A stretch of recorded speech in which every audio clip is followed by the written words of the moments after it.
Good morning, class. Good morning, sir. Good morning, sir. Good morning, sir. Good morning, sir. Morning. Good morning sir. Nidhi Kumari को मैं देख पा रहा हूँ, उसका ठीक से लॉगिन नहीं है। निधि कुमारी, अगर आप सुन पा रही हैं मुझे, निधि कुमारी। यस सर कर रहे हैं। एक ही गलती क्यों करके आती हो बार बार?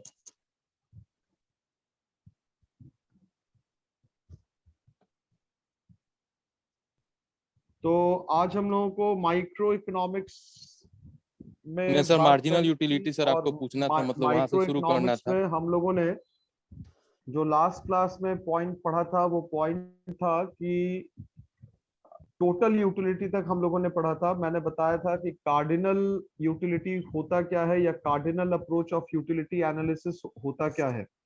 Yes yes sir. तो हम लोग इसकी शुरुआत करेंगे आज मार्जिनल यूटिलिटी से। मैंने लास्ट में एंड किया था, जिसका आंसर मुझे पूरी तरीके से नहीं मिल पाया था, और आंसर जो मिला था वो गलत था। मैंने पूछा था कि टोटल यूटिलिटी का जो कर्व है वो किस तरीके से राइज करता है। तो majority of this diminishing rate से करता है सर, Yes, sir, रीजन भी बता आंसर सकते हैं। होगा डिमिनिशिंग रेट से ये बढ़ता है। It Yes, goes sir. On rising at a diminishing rate. Yes फिर मैंने एक सवाल पूछा था कि टोटल यूटिलिटी का जो कर्व है वो पॉइंट ऑफ ओरिजिन से क्यों स्टार्ट होता है। इसका भी मुझे जवाब मिल गया था, क्योंकि at zero level of output हम लोग जब कंजम्पशन करेंगे ही नहीं तो हमारे पास कोई यूटिलिटी नहीं मिलेगी, इसलिए ये उसका वैल्यू 0 होगा। इस पे अब सर मेरा बात- एक क्वेश्चन है सर, सेम हाँ यही बोलो, क्वेश्चन है हाँ बोलो।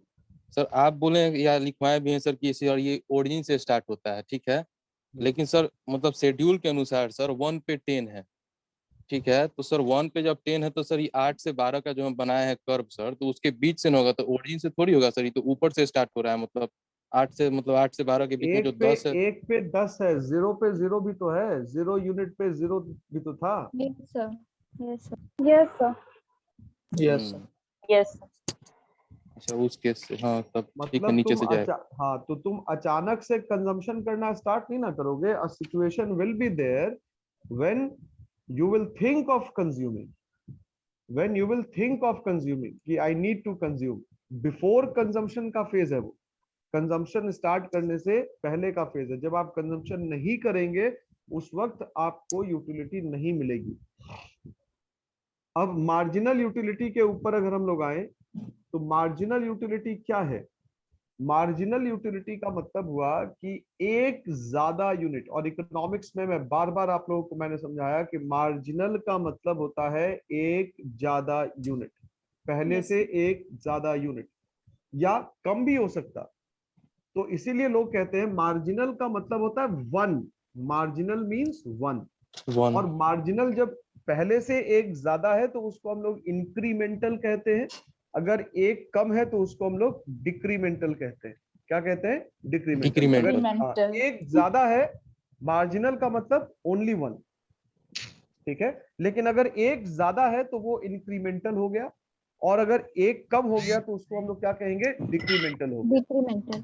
तो मार्जिनल यूटिलिटी का मतलब हुआ कि पहले से आप जितना यूनिट कंज्यूम कर रहे थे उससे एक ज्यादा यूनिट कंज्यूम करना, यानी कि इंक्रीमेंटल यूनिट। अगर आप एक ज्यादा यूनिट कंज्यूम कर रहे हैं तो एक ज्यादा यूनिट कंज्यूम करने से आपको टोटल यूटिलिटी में क्या चेंजेस आएगी, इसको हम लोग कहते हैं मार्जिनल यूटिलिटी। या इसको सर हम हम लोग लोग ये कहते भी हैं कह सकते हैं सर कि मार्जिनल यूटिलिटी। टोटल यूटिलिटी में हाँ, एक यूनिट के चेंज होने से जो सर रिजल्ट में चेंज आता है, चेंज उसको आया, भी तो सर हम लोग मार्जिनल यूटिलिटी एकदम कहेंगे। एकदम कह सकते हैं। सर कहते जो ही 1 यूनिट चेंज होता है वो इंक्रीमेंटल भी हो सकता है, डिक्रीमेंटल भी हो सकता है। डिक्रीमेंटल भी हो सकता है, बिल्कुल हो सकता है, यस। ठीक है। Yes.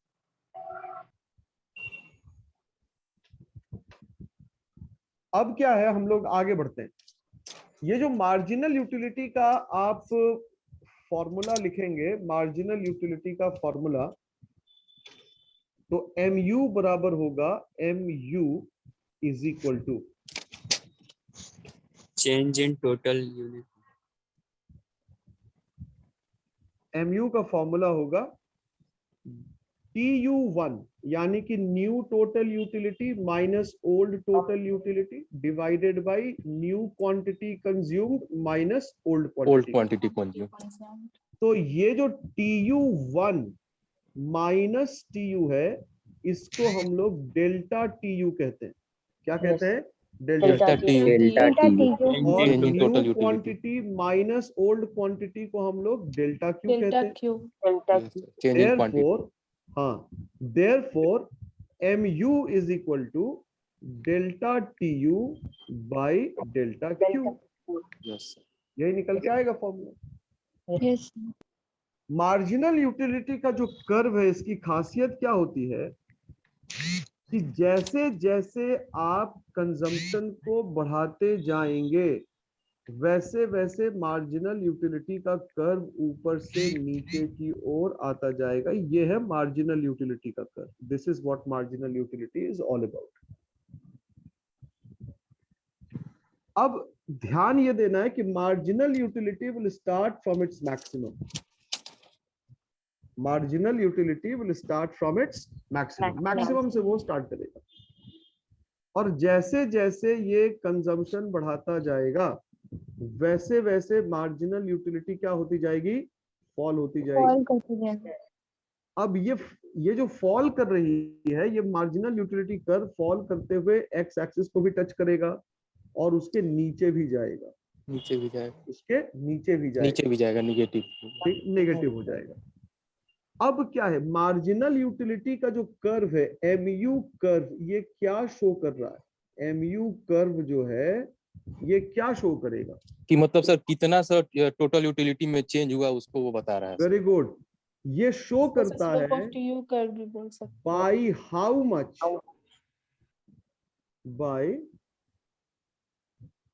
How much TU has changed, या ये शो करता है rate of change in TU। ये क्या शो करता है? Rate of change in rate of TU. Change in TU change in TU को ये शो करता है। Rate of change in TU को ये शो करता है। क्लियर है? Yes sir. तो हम लोग ये भी कर Yes, सकते हैं sir. सर, मार्जिनल यूटिलिटी का जो कर्व है पूरी तरीके से सर टोटल यूटिलिटी के कर्व पे डिपेंड करता है सर। बिल्कुल करता ही है। Yes sir. वैसे भी देखो, जब तुम कह रहे हो कि टोटल यूटिलिटी का फॉर्मूला भी तो ये होता है ना, summation MU। Yes, summation of marginal utility. जब आप मार्जिनल यूटिलिटी को ऐड करेंगे तो आपको TU मिलेगा। Yes sir. MU क्या शो करता है? MU शो करता है, अभी जैसा मैंने बताया कि चेंज, ये देखो TU1 माइनस TU, यानी कि new total utility minus old total Old utility. total utility total utility कितने से चेंज कर रहा है? Bye how much it changes, bye how much it changes. Changes. ठीक है, यस सर। आगे बढ़ते हैं। अब मुझे रिलेशन चाहिए TU और MU के बीच। रिलेशन चाहिए TU और MU के बीच। तो अगर इस रिलेशन को मैं ड्रॉ करूं,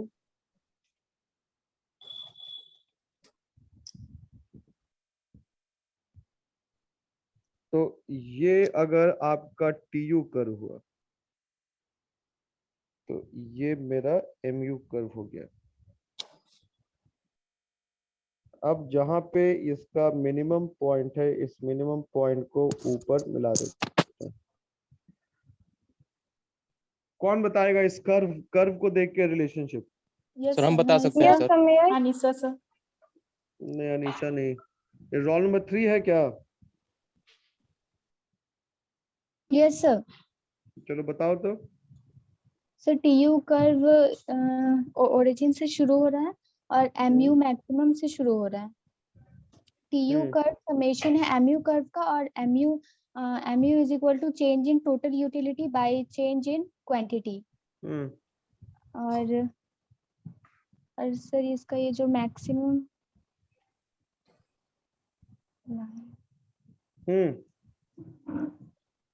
चलो नेक्स्ट बताओ तो। रोल नंबर 51 है। Yes sir. बताओ रिलेशन देख के इसमें।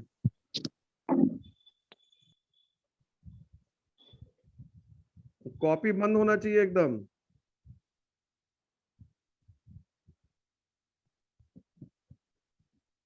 बताओगे या फिर बढ़े आगे? रोल नंबर 14 है।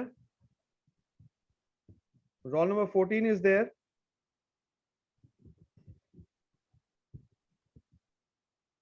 रोल नंबर 10 बताओ। रोल नंबर 10 बताओ। Yes, sir. Yes, sir. हम्म।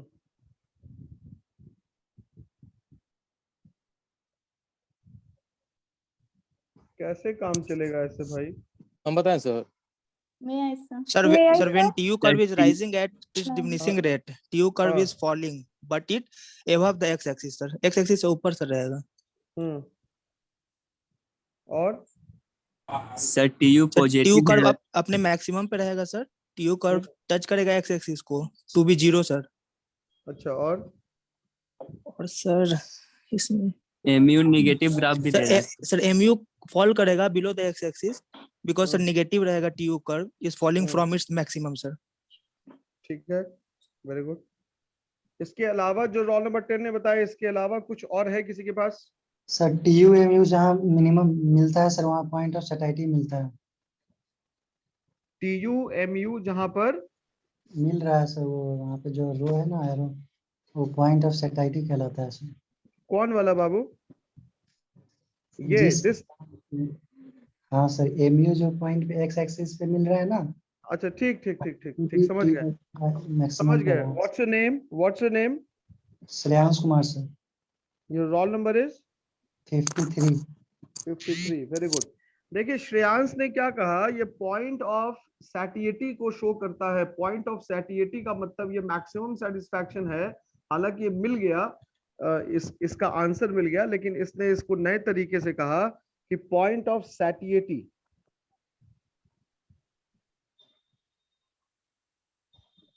सैटिएटी का मतलब सेटिस्फैक्शन, मैक्सिमम सेटिस्फैक्शन का ये पॉइंट है। पॉइंट ऑफ मैक्सिमम सेटिस्फैक्शन का ये पॉइंट है। अब आप देखिए इसको, आप इस तरीके से समझिए। ये इसने क्यों कहा?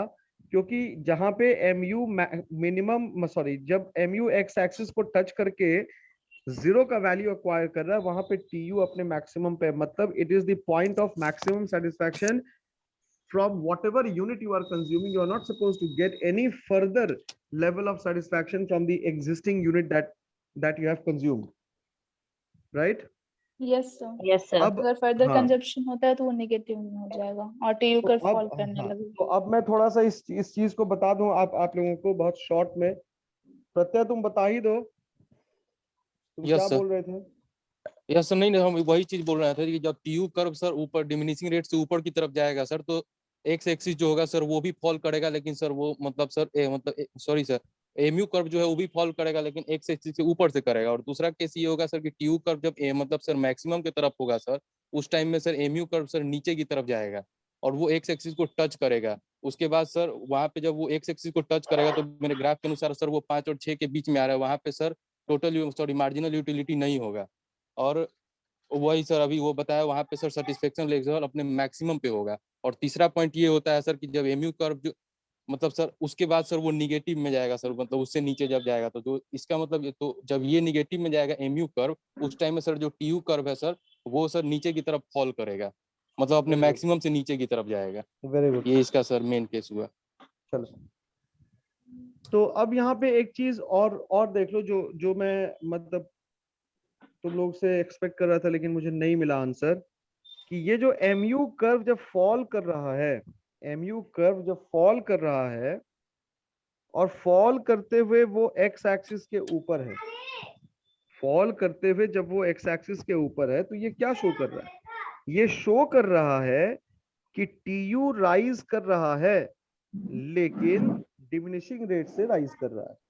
TU is rising but at a diminishing rate. TU rise कर रहा है, लेकिन किस रेट से राइज कर रहा है? डिमिनिशिंग रेट से राइज। डिमिनिशिंग रेट से। Clear? Yes Yes, Yes, sir. sir. अच्छा सर, हम लोग एमयू को तो किसी रेट से नहीं ना देख सकते, एमयू तो सर फॉल कर रहा है, लेकिन सर हर केस में वो 2 से ही फॉल कर रहा है, मतलब 2 से ही घटते जा रहा है, तो उसको तो हम लोग डिमिनिशिंग भी नहीं कर सकते हैं, मतलब हर केस में वो 2 से ही कम हो रहा है। नहीं वो तो नहीं, देखो वो तुम जैसा बनाओगे वैसा बनेगा, उसके ऊपर कोई कोई ऐसा नहीं है कि ऐसा ही होगा या वैसा ही होगा, नहीं ऐसा नहीं है, right. Yes sir, yes.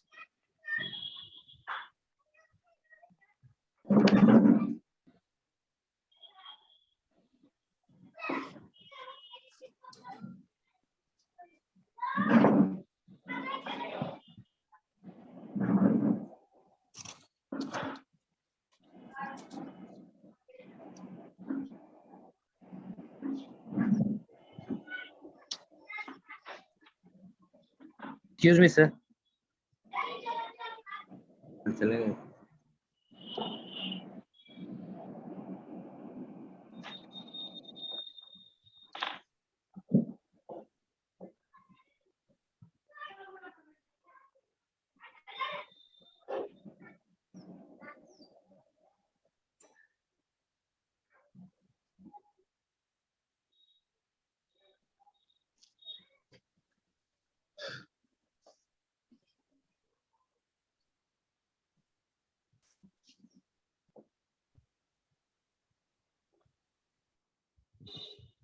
Hello, yes sir, yes sir, ये कॉन्सेप्ट क्लियर है?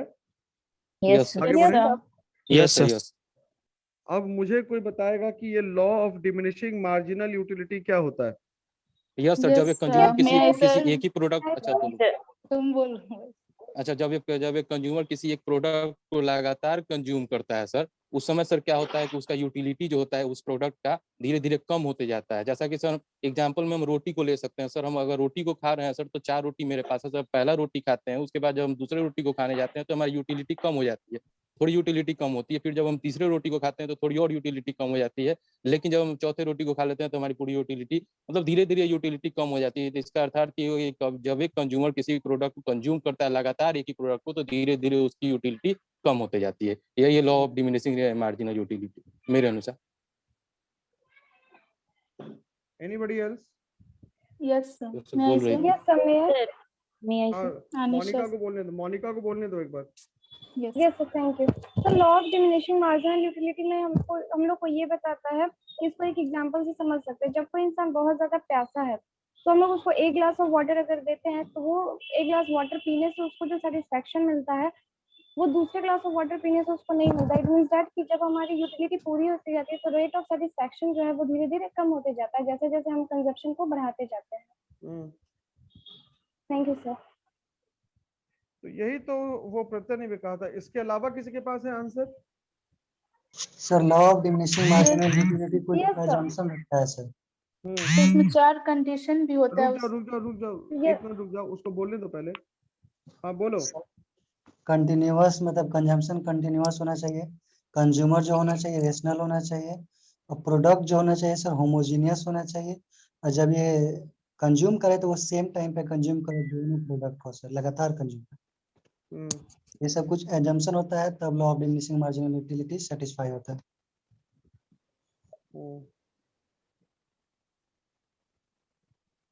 सर एक और पॉइंट है, स्टैंडर्ड यूनिट ऑफ कंजप्शन भी होना चाहिए, ना स्टैंडर्ड ज्यादा यूनिट ऑफ छोटा ना ज्यादा बड़ा कंजम्पशन भी होना होना चाहिए। चाहिए। Very good, standard unit of consumption भी होना चाहिए। यस देखिए सबसे इम्पोर्टेंट चीज जो आप लोगों से again what I was expecting, ये तो सब ठीक था। यस और सबसे एक और पहली, पॉइंट है हाँ कि बोलो सिर्फ बोलो एक बोलो। प्रोडक्ट के बस कंजप्शन के this was behaviour the point which I was looking for. This was the point which I was looking for. This law is applicable in while consuming only one product. situation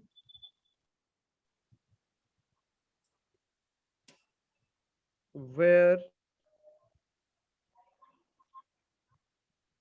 consumer is consuming only one product, केवल एक product के consumption में इस law को आप apply होता हुआ देखेंगे। दूसरे केस में आप इसको अप्लाई होता हुआ नहीं देख सकते। क्लियर है? Yes, sir. Yes, sir. दूसरी बात ये क्या कहता है, इसको इसका डेफिनेशन वो लिखना पड़ेगा। With every successive unit of a given product consumed, with every successive unit of a given product consumed, the utility derived goes on diminishing. The utility goes on diminishing. Clear है? Yes, sir. हर एक जो आपको utility मिल रहा है, हर एक additional unit के consumption से utility जो है वो हमेशा क्या होगा, फॉल करता रहेगा। तो इसी को हम लोग कहते हैं law of diminishing marginal utility, और इसको आप एग्जांपल से एक्सप्लेन कर सकते हैं। You can explain it with the help of examples, right?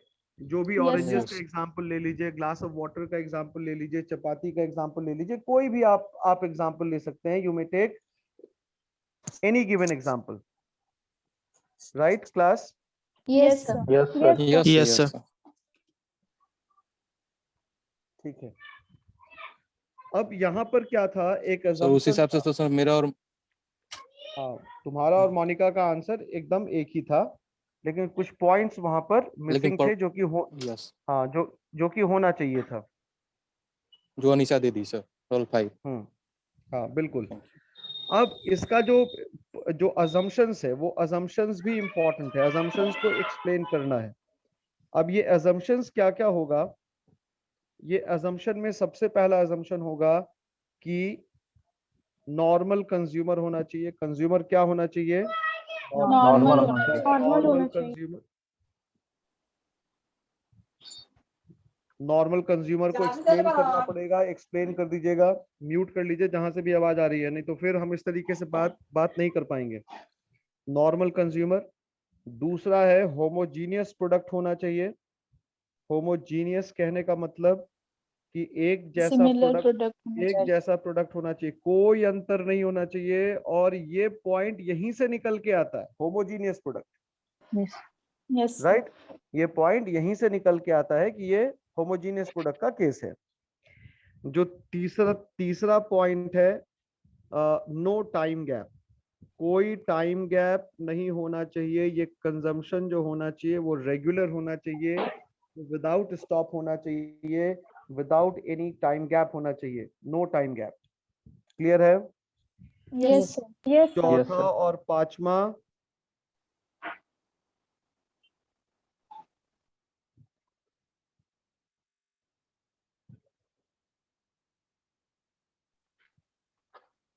A standard unit of consumption.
मेरी आवाज आ रही है? Yes, sir. यस सर आने लगी। अब क्या था यहाँ पे, लास्ट में था standard unit of consumption. Yes Yes, sir. अब ये स्टैंडर्ड यूनिट ऑफ कंजम्पशन का मतलब जिस ना यूनिट से ज्यादा आप छोटा कंजम्पशन ना करते बड़ा। हैं वो यूनिट ना तो ज्यादा बड़ा होना चाहिए और ना और ना ज्यादा ज्यादा छोटा होना चाहिए। होना चाहिए, मतलब एक स्टैंडर्ड यूनिट होना चाहिए। Yes. अगर ये सारा पैमाना पूरा हो रहा है तो जो कंज्यूमर है वो law of diminishing marginal utility को अप्लाई होता हुआ दिखेगा, अन्यथा अप्लाई होता हुआ नहीं देख नहीं पाएगा। देखेगा। क्लियर है एकदम कॉन्सेप्ट? सेकंड पॉइंट है Yes, sir, sir. There Yes, should be time gap between the two successive unit of consumption. तो ये तो समझ में आ रहा है कि टाइम गैप नहीं होना चाहिए, लेकिन sir between two successive unit of consumption इसका अर्थात सक्सेसिव का मतलब होता है लगातार, एक के बाद एक, एक के बाद एक। तो जैसे अगर अभी तुम एक गिलास पानी पिए फिर 3 घंटे के बाद पानी पियोगे तो उसमें सेटिस्फैक्शन का लेवल हो सकता है क्या हो तुम्हारे पास? Same ही तो हो। तीन घंटे के बाद पानी पियोगे, हो सकता है वहां पे लेवल ऑफ सेटिस्फैक्शन तुमको ज्यादा मिल जाए। Yes sir. Yes, sir. आई बात समझ में? यस सर, हाँ सर। तो लगातार विदाउट टाइम गैप होना चाहिए, कोई टाइम गैप नहीं होना चाहिए। Consumption should be regular. Regular Successive. Yes, sir. Successive का मतलब एक के बाद एक। कंज्यूमर सरप्लस पढ़ाए थे तुम लोगों को? No sir. No, sir. इसके बाद सर आप ऑर्डिनल No, अप्रोच sir. बताए थे सर। तुम लोगों का जो स्टडी मैट है उसमें देखो तो कंज्यूमर सरप्लस है कि नहीं है?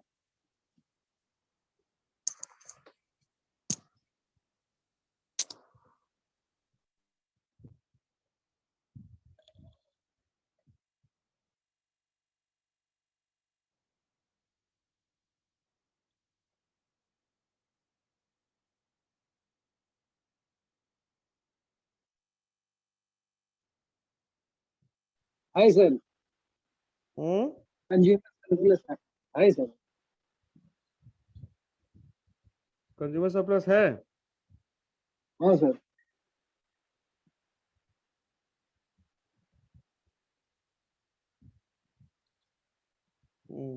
ठीक है, तो देखो कंज्यूमर सरप्लस भी पढ़ ही लेते हैं हम लोग। क्या है कंज्यूमर सरप्लस?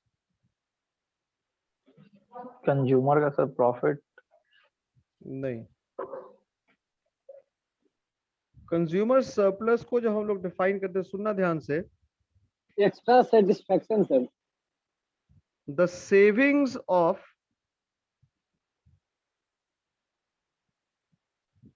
द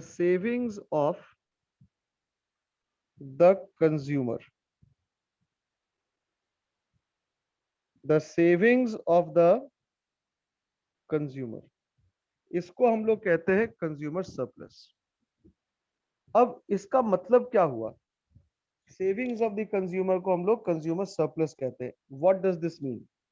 इसका सिंपल मतलब हुआ, या इसको हम लोग ये ऐसे भी डिफाइन कर सकते हैं, ये डिफरेंस है, it is the difference between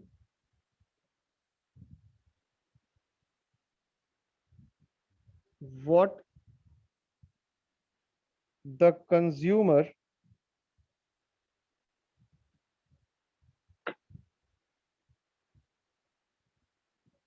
is ready to pay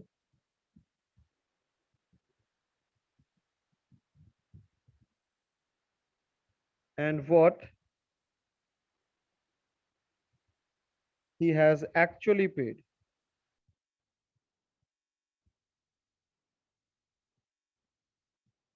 वो कितना खरीदने को, वो कितना देने को तैयार है और वास्तविकता में उसने दिया कितना है।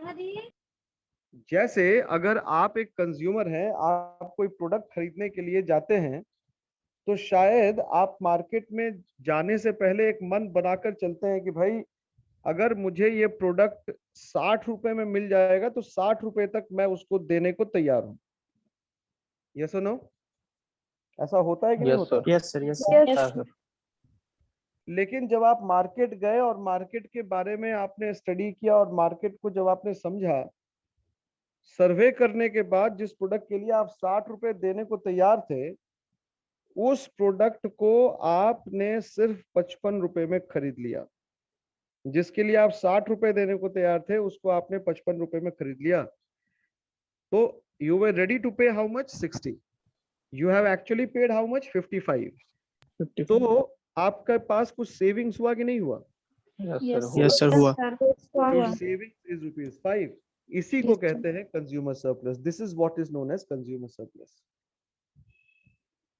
इसी को हम लोग कहेंगे क्या? Consumer surplus. Surplus. Surplus, yes समझ गए? यस इसको इसको Yes, हम sir. लोग इसको हम लोग ये भी कहते हैं डिफरेंस बिटवीन, क्या है ये?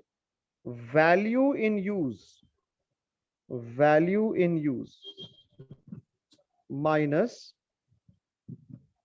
Value in exchange, value in use Yes, sir. Minus value in exchange.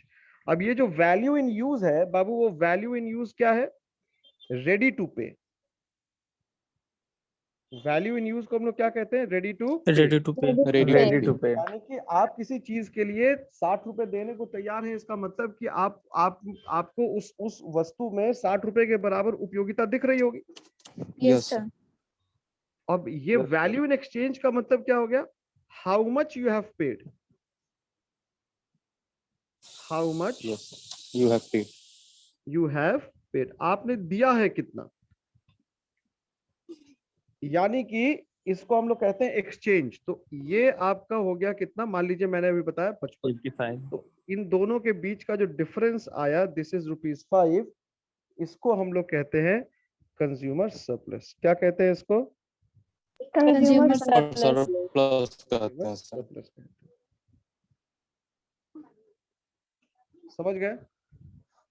Yes sir, कम शब्दों में Yes, हम लोग sir. सीधे कह Yes, सकते हैं कि सर कंज्यूमर किसी चीज को खरीदने के लिए जितना देना चाहता था और उसने जितना दिया, इन दोनों के बीच के गैप को, इन दोनों के बीच के अंतर को ही हम लोग कंज्यूमर कंज्यूमर सरप्लस कहते सरप्लस कहते हैं। सिंपल। हैं। यस सर अगर 55 ना दे के उसको 65 देना पड़े तो कैसे देना पड़े? तब वो अगर buy नहीं फ्री करेगा। में उसको नहीं मिला। नहीं नहीं नहीं नहीं नहीं नहीं, देखो नहीं नहीं, एक बहुत अच्छा पॉइंट। हाँ मोनिका, तुम क्या बोल रही थी? बोलो। सर कंज्यूमर सरप्लस का केस हो रहा है तो कंज्यूमर डिफिसिट का भी तो केस हो सकता है ना। नहीं, नहीं हो सकता, नहीं हो सकता। तुम ये बताओ कि तुम ये कंज्यूमर हो, तुम किसी चीज के लिए 60 रुपए तक दे रही हो, तुम 60 रुपए क्यों देने के लिए तैयार हो उसके लिए? क्योंकि सर उसका प्राइस वही होगा। नहीं, प्राइस उसमें उतना कौन? वैल्यू बजट दिखा उतना सर। ही होगा, रिसोर्स यूटिलिटी उतना यही ही लायक होगा। है सर। यूटिलिटी बजट नहीं होगा। मैं ये कह रहा हूँ कि वैल्यू इन यूज, तुमको उस प्रोडक्ट में उतना उपयोगिता वैल्यू दिखा सर। 60 रुपए के बराबर ही दिखी Yes. उपयोगिता। Yes sir. तुम 60 रुपए तक ही उसमें असेस कर पाएगी, 60 रुपए के बराबर ही हमको यूटिलिटी मिलेगी। अब अगर तुम बाजार गई और वो प्रोडक्ट 65 रुपए में मिल रहा है, तो तुम 65 रुपए में कैसे खरीद पाओगी? क्योंकि तुमको तो यूटिलिटी सिर्फ 60 के बराबर ही दिख रही है। तुमको यूटिलिटी 65 के बराबर नहीं दिख रही है, तुमको यूटिलिटी सिर्फ 60 के बराबर ही दिख रही है। तो तुम उस प्रोडक्ट को परचेज करोगी क्या?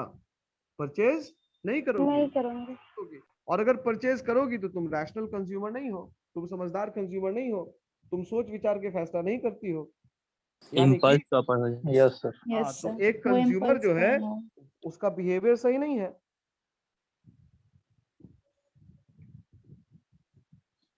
Is it clear?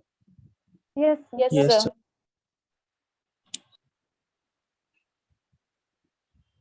कोई दिक्कत और भी? क्लियर है No, एकदम? sir. Yes, sir. Yes. ठीक है।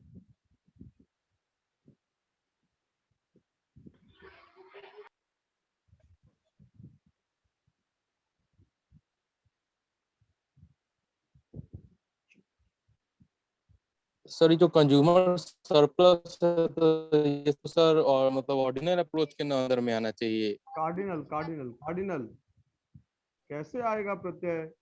क्योंकि सर रेशनल जब सर कंज्यूमर सर तर्क वितर्क तुम- करेंगे तुम सर, तो खाली वो तो खाली एक सर चीज- नहीं नहीं, तुम खाली एक चीज, तुम रैशनल कंज्यूमर, क्या मार्शल कह रहा है कि कंज्यूमर रैशनल नहीं है? बिहेवियर नहीं, में मार्शल ऐसा नहीं कह रहा है, लेकिन सर ये जो हिक्स एंड इलांग है तो सर पूरी तरीके से इस पे दबाव दिए हैं कि सर कस्टमर जो होंगे वो रेशनल नहीं होंगे, तर्क रैशनल होंगे वितर्क सब। ही करेंगे। नहीं, तो कंज्यूमर जो है वो हर केस में रैशनल कंज्यूमर है। मार्शल का भी यही कहना था, कंज्यूमर रैशनल है, कोई इरैशनल कंज्यूमर नहीं हो सकता। और दूसरी बात कि जब आप उपयोगिता को कैसे मेजर कर रहे हैं, you are measuring utility in terms of money. Money 60 रुपए 55 रुपए, तो जैसे ही आप अच्छा, यूटिलिटी हाँ। के टर्म में मेजर कीजिएगा, जैसे ही आप यूटिलिटी के टर्म में मेजर कीजिएगा, तो वो ऑर्डिनल कैसे होगा? वो तो कार्डिनल होगा ना। Yes sir. यस सर, हाँ मनी के टर्म में, ठीक है सर। चलो ठीक है, आज का सेशन एंड करते हैं, फिर हम लोग ordinal approach Yes, sir. Yes, sir. से पढ़ेंगे। Yes sir, thank you sir. Thank you, sir. Thank you, sir. Thank you, Thank you, sir. sir.